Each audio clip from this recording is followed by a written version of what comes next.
I work for Pacific Bell, and I'm the area manager for community relations responsible for San Francisco.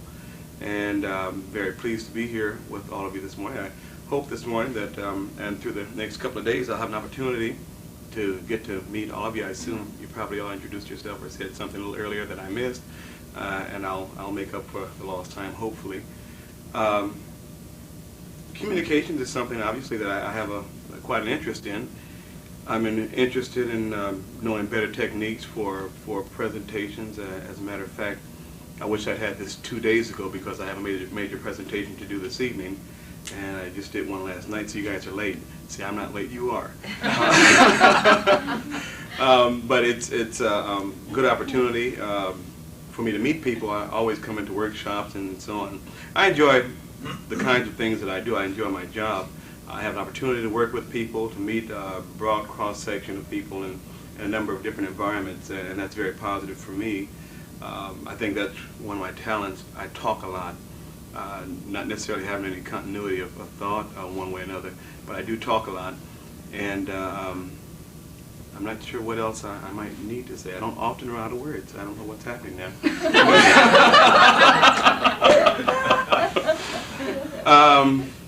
More about myself. I'm married. I have 3 children. I live in San Francisco. I'm originally from Detroit, Michigan. I've been with Pacific Bell for I'll be 18 years this year, and I'll probably be retiring next week or so. But thank you for being. I think I had any memorable experiences for a few moments. But before I came to this assignment, I was on loan to the Western region of N.A.A.C.P.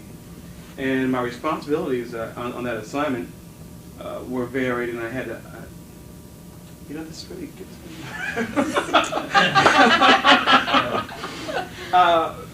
I had a lot of opportunities to work with a lot of celebrities because we go from different places. I have responsibility in 9 Western states, and there were different events that went on, and we did PSAs and so on.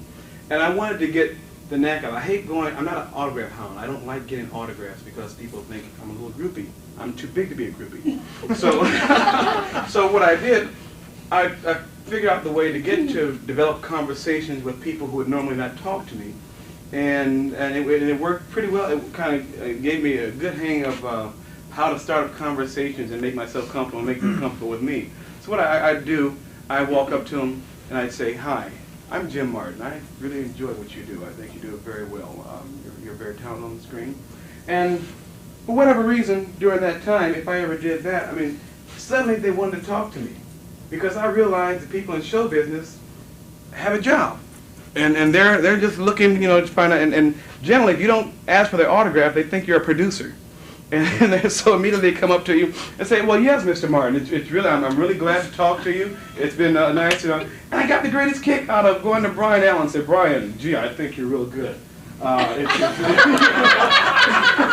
a very sneaky way to get my hand down. It worked. And so I had a chance to meet all these people, to have some intelligent conversations.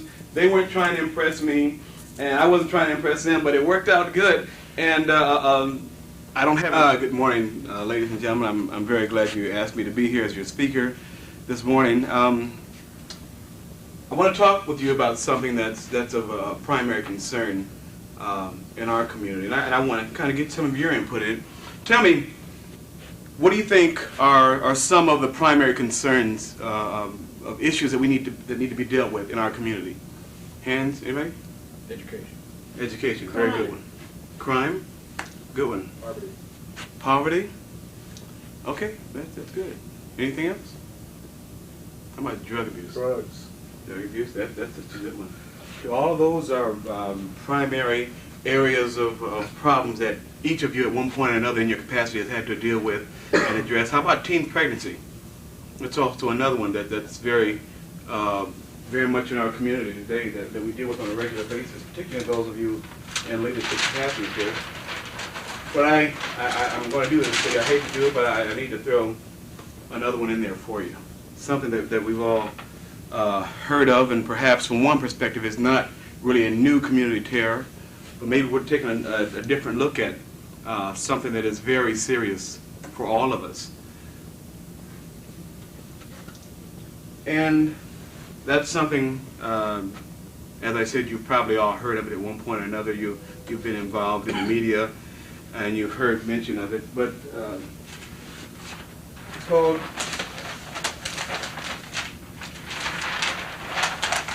AIDS. Now, what do you know about AIDS already? Why is this? Why should this be coming up as a new community terror? You've heard of it in the news. You heard the statistics. You know that the stats are astronomical, and you know how devastating it is to individuals that get involved. Tell me, who is the highest risk group for this disease? Intravenous drug users. Okay, we got two good ones. Homosexuals, intravenous drug users, and incidentally, the acronym for those, I'm sure you all know, but that's acquired immune deficiency syndrome. Well, the reason that we're back to the reason that I said initially that it is probably maybe a new terror for our community because it's something that we haven't really looked at. Let me give you just a little bit of background as to why I'm bringing this to you today. Did you know that according to the statistics from the National Disease Control Center in Atlanta, that 17% of all AIDS cases are among black people? And at the current rate of growth of that trend is growing, in about 4 years, it stands to be at 74%. Now that's tremendous when you take a look at what's going on in our community, and all the different lists of things that you each have already outlined and talked about how devastating, we all know how devastating these problems are in our community.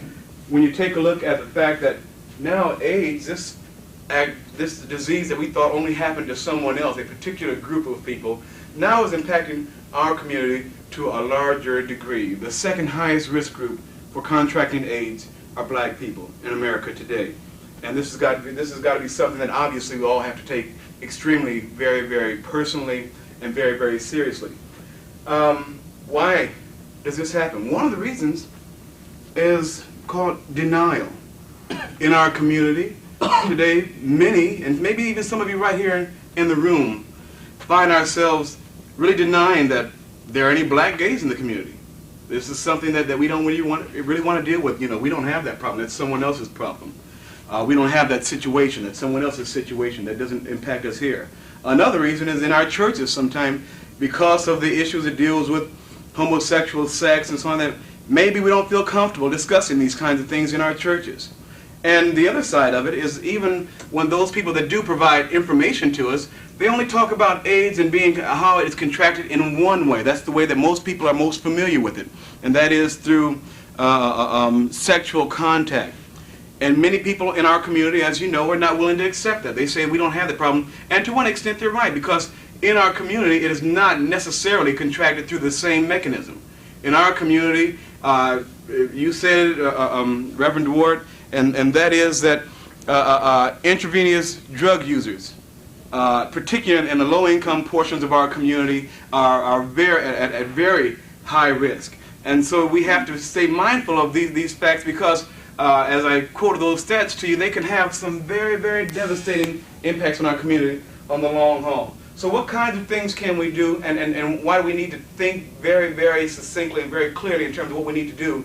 Because obvious, the impact on our community, if we allow it to grow at that rate, it is very obvious. The churches must play a role. Each of you in your churches, in your local churches, and also our community leaders such as agency leadership in our various communities, we've got to get involved in the informational activities that helps to get the word out to our communities, the local black media in our communities. We have to get the word out and begin talking about those real issues that impact our community with regard to AIDS. Also, our children must know about it. Let's not forget our children. Let's find the most appropriate and most tactful ways to educate our children of this rising danger in our community, because it's going to have a massive impact on our community if we allow it to go unheeded. So finally, I'd just like to say that, as you've heard before, there are brochures on the back table as you leave. And I'd like you to take the brochures, and I'd like you to be sure that you put them to best use, because we've got a very serious problem here. And I thank you very much. My eye contact, Form 60. I would really like to write a book. I've thought about it many times, and I really think I'm not a great writer. I think I'm a good writer. I could be a lot better.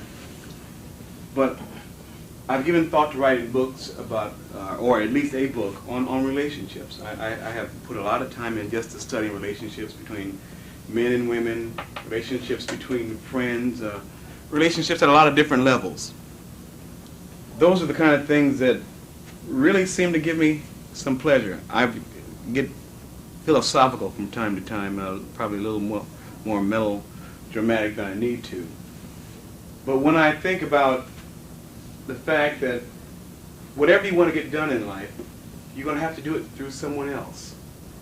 And the relationships that you develop with other people, even when they're relationships that you normally would rather not have, it's going to make a difference because every human being is a bridge to something else. And that generally comes to the point, it becomes very meaningful to me, and that's what I'd like to write my book on someday, before I'm 60. Yeah.